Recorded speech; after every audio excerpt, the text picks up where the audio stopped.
서울대공원 동물원의 사고 사례를 얘기하지 않을 수가 없겠죠. 왜 그런 일이 벌어졌냐? 과밀 때문이에요. 동물원은 보존이라고 하는 큰 가치와 관련하여 하다못해 0.001이라도 기여하고 있다. 동물행동의학을 공부하고 있고요. 그다음에 보전, 동물의 마음과 관련하여 다양한 연구 프로젝트를 진행하고 있습니다. 동물학. 그래서 동물원은 동물원의 자유를 빼앗는 곳이라고 정의하지는 않습니다. 동물원과 관련되는 논의들이 결국은 이제 거대 담론이 될 수밖에 없어요. 다만 아주 단편적으로 동물원은 동물을 감금하는 곳이다라고 하면 동물원이 가지고 있는 수많은 순기능과 가치, 특히 학술적인 가치와 사회적인 가치를 깡그리 무시하고 동물원의 어떤 특정한 한 단면만을 놓고 자의적으로 해석한 것이라는 거죠. 우리는 대부분의 경우 나들이 하러 가고 놀러 간단 말이에요. 랄라라라 놀러 갔는데 한쪽에 오랑우탄이 전시되고 있어요. 그리고 그 옆에는 항상 뭐가 있어요? 오랑우탄이 야생에서 어떻게 밀렵되고 있는지, 오랑우탄이 야생에서 어떻게 절멸 위기에 처해 있는지, 보르네오 섬에 만들어지고 있는 팜오일 농장들이 어떻게 보르네오 섬 내에 있는 오랑우탄들을 힘들게 하고 있는지에 대한 팜플렛들이 붙어 있어요. 분명히 별다른 생각 없이 놀러 왔던 사람들 중에 단 한 명이라도 오랑우탄은 절멸위기에 처해 있고 그들을 돕기 위해서 어떤 활동들이 필요하다는 것을 인식하면 그 친구가 나중에, 현재는 초등학생인데 나중에 커가지고 대학교에 가서 보전생물학을 전공해서 저명한 보전생물학자가 돼서 보르네오에 가서 그런 활동을 펼칠 수 있는 거죠. 또는 거기에 간 10명이 십시일반 그럼 내가 100원을 기부할래, 난 1000원을 기부할래 라고 하는 것만으로도 보전이라고 하는 행동에, 보전이라고 하는 사회적인 분위기에 큰 역할을 한다는 거죠. 동물원의 기능이 4가지니까 그 중에 보전에 방점을 두고 있는 동물원은 무슨 일을 할 수 있어요? 다른 동물원들과 연계하여서 이를테면 눈표범, A 동물원에서 기르다가 새끼가 나왔어요? 그럼 이 A 동물원에서 나온 새끼를 가지고 와서 B 동물원에서 길러요. 그리고 D 동물원에서 새로운 새끼를 갖고 와서 그들 사이에 새로운 개체를 만들어내고 그 다음에 어떤 특정한 시점이 되면 그 중에 일부를 야생으로 돌려보는데 직접적으로 기여할 수 있겠죠. 그럼 연구가 중심인 동물원들은 어때요? 분변을 가지고 와서 분변 내에 있는 다양한 기생충들을 연구해서 그 기생충들을 통제할 수 있는 수의학적인 방법을 구축해요. 종의 개념과 개체의 개념을 봐야 될 거예요. 어떤 개체가 너무 작은 공간 또는 적절하지 못한 공간에 있음으로써 고통받고 있어요. 아무리 개선을 해도 고통의 양에 큰 변화가 없어요. 개별 개체를 보고 있는 거고요. 동물의 종 전체 또는 그 개체가 포함되어 있는 동물의 종을 놓고 본다라고 하면 그 종의 생존과 관련하여 큰 기여를 할 수 있는 거죠. 또는 교육과 관련하여, 보존과 관련하여 큰 기여를 할 수 있는 거겠죠. 동물원의 종류는 이제 여러 가지로 나눌 수 있겠죠. 이를테면 작은 동물원, 큰 동물원, 배타 큰 동물원, 또는 무슨 실내 동물원, 실외 동물원, 다양한 방식이 있겠지만 동물원이 목적하는 바, 동물원의 목표가 무엇인지를 보는 것이 가장 좋을 것 같습니다. 일반적으로 현대 동물원은 4가지 기능을 주된 목적으로 합니다. 하나는 연구, 하나는 보전, 하나는 교육, 마지막이 위락입니다. 이 4가지가 완전히 떨어져 있지는 않아요. 이 4가지가 얽혀 있어요. 거의 모든 동물원들이. 다만 아주 독특한 동물원들이 있어요. 제가 개인적으로 여러 번 가본 스페인의 로로파르케라고 하는 곳은 기본적으로는 위락이 겉으로 봤을 때는 매우 중요한 역할이지만 이 동물원은 보전 측면에서 어마어마한 국제적인 기여를 하고 있어요. 미국에서 흔히 볼 수 있는 패팅주와 같은 형태들이 있어요. 위락이 주된 목표예요. 이 4가지가 완전히 하나만 있는 경우도 있을 수 있고요. 또는 이들 중에 약간의 비중의 차이를 두어서 목표하는 바가 조금 다를 수도 있어요. 동물원에는 다양한 스펙트럼이 있지만 그 밑에 있는 동물 윤리와 동물 복지라고 하는 공통 분모를 갖고 있다는 측면에서 우리는 그런 조건 안에 들어가는 것들을 보통 동물원이라고 칭하게 되죠. 왜 멸종위기에 처할까요? 어떤 종이 멸종위기에 처하는 가장 큰 이유가 무엇이냐? 많은 것들 있지만 가장 큰 것이 뭐냐? 서식지 파괴예요.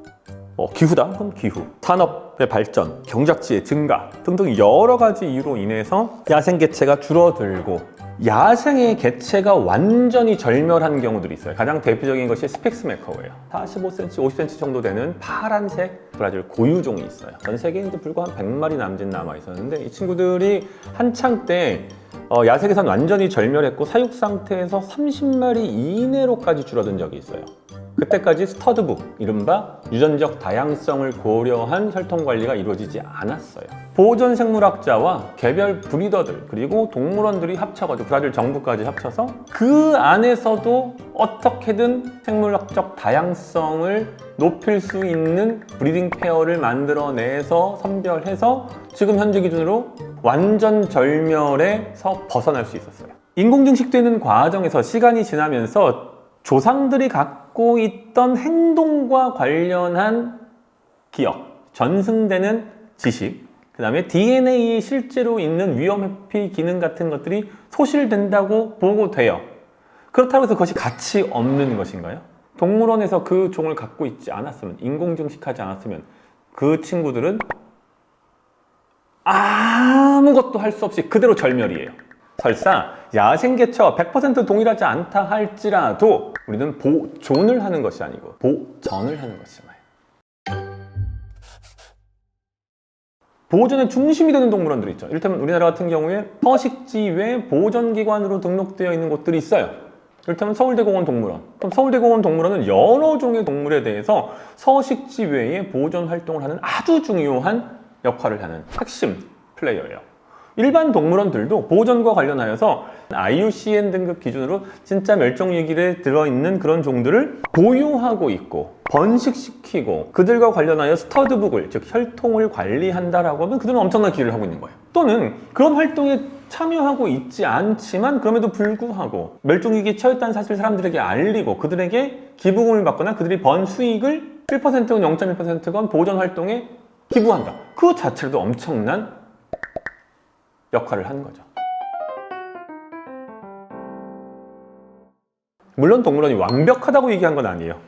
이 동물은 원래는 야생에서 어떠어떠한 삶을 살아가는데 현재 너무 작은 곳에서 고통받고 있어. 또는 너무 단순한 곳에서 고통받고 있어. 동물 복지와 동물권.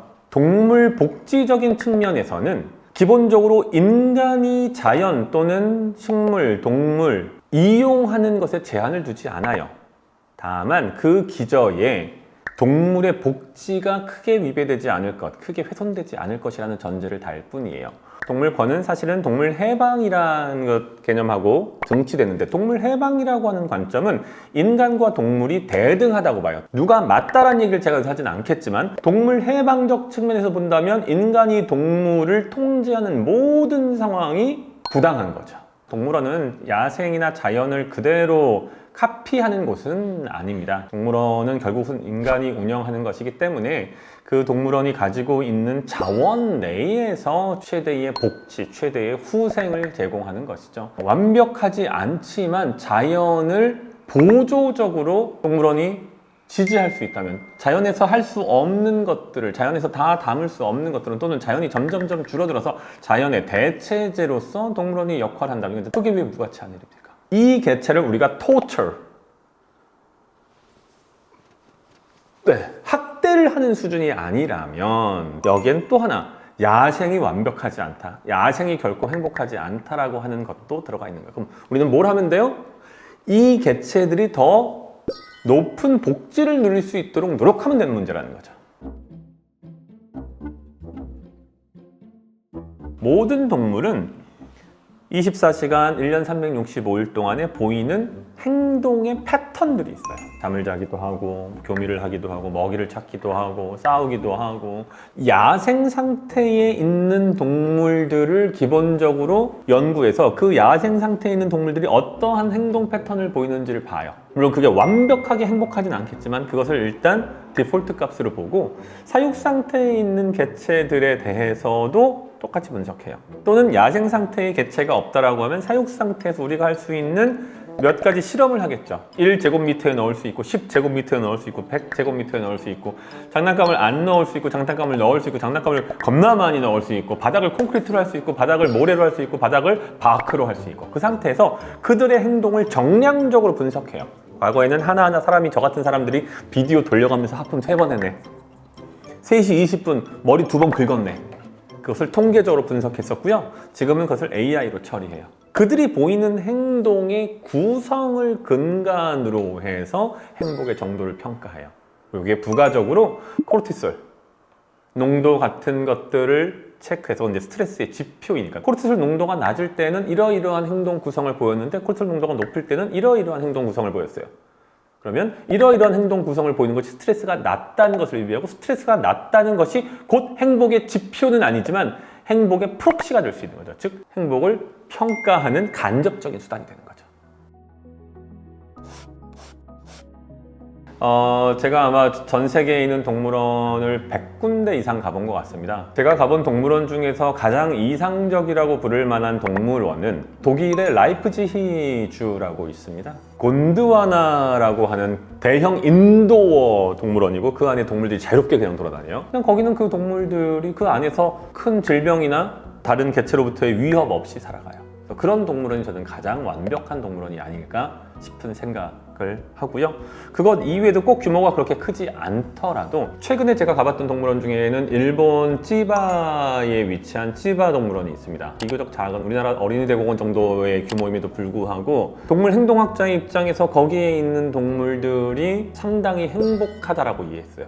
매우 높은 수준의 안전과 복지 그다음에 건강이 있고요. 그것 이외에 약간의 공간상의 제약이 있긴 하지만 이것들이 워낙 높으니까 우리가 바라는 이상적인 동물원이 있다라고 하면 사이즈와 관계없이 규모와 관계없이 복지와 윤리가 밑에 잘 깔려 있어야 되고 이 복지와 윤리는 동물원을 운영하는 경영자의 자질에 의해서 또는 그 동물원에 근무하는 사육사나 수의사의 역량에 의해서 결정나요. 그런데 우리나라는 동물원 허가 시스템은 도입했지만 동물원을 운영하는 주체에 대해서는 자격을 논하지 않아요. 기본적으로 동물원이라고 하는 것은 이제 비즈니스의 일종이에요. 네, 뭐 정부에서 운영할지라도 거기다가 무한정 세금을 집어넣을 수는 없잖아요. 그럼 자력갱생해야 된다는 거죠. 동원 가능한 자원의 규모에 걸맞는 동물을 전시하면 돼요. 공간에다가 동물을 맞추지 말고 그 동물이 요구하는 바에 공간을 맞추는 방식에서 못 맞추면 그 동물 전시 안 하면 돼요. 근데 대부분의 동물원들이 어떠냐면 그 동물이 필요로 하는 공간, 그 동물이 필요로 하는 자원을 생각하지 않고 동물을 콘크리트 상자 안에다가 넣어놓고 동물이에요 라고 보세요. 그게 동물원이 지향해야 할 것이 아니라는 거죠. 거기에서 줄 수 있는 가치는 박제하고 차이가 없다는 거죠. 유튜브를 보는 것하고 차이가 없다는 거죠. 동물이 원래 있어야 하는 야생 서식지와 유사한 형태의 환경에서 원래 자신의 행동을 그대로 보여주는 행복한 동물이 가치를 지니는 거예요. 그렇게 하면 비즈니스가 잘 되면 더 많은 자원을 더 할애할 수 있게 되겠죠. 그런데 우리는 보통 어떻게 돼요? 작은 공간을 정해놓고 거기에 동물을 우겨넣는 방식으로 자꾸. 그럼 국공립동물원도 마찬가지예요. 그럼 그 결과는 어떻게 되겠어요? 행복하지 않은 동물이고 그 행복하지 않은 동물은 자연스러운 행동을 보이지 못해요. 자연스러운 행동을 보이지 못하는 행복하지 않은 동물을 보러 돈 내고 올 사람은 아무도 없어요. 오히려 지탄의 대상이 될 뿐이죠. 최근에 동물원법이 국내에서 개정되었고 얼마 전에도 동물원법을 강화하자라고 하는 논의가 국회에서 있었고 동물원을 순수 악으로 규정하는 사람들도 많이 있고 동물원 찬반 동물원을 폐쇄하자는 얘기가 50% 이상 나오기도 해요. 동물원 문제를 해결하는 가장 좋은 방법 중에 하나가 야생동물의 취급, 즉 사육과 관련한 전문 자격증 제도를 만들고 자격증을 가진 사람들만이 야생동물을 취급하도록 하고 그 사람들에게 문제가 발생하면 면허를 박탈한다든지 면허를 정지하는 방식으로 가야 된다고 봐요. 그러면 현재의 이런 문제들이 훨씬 더 완화될 수 있지 않을까 생각해 봅니다.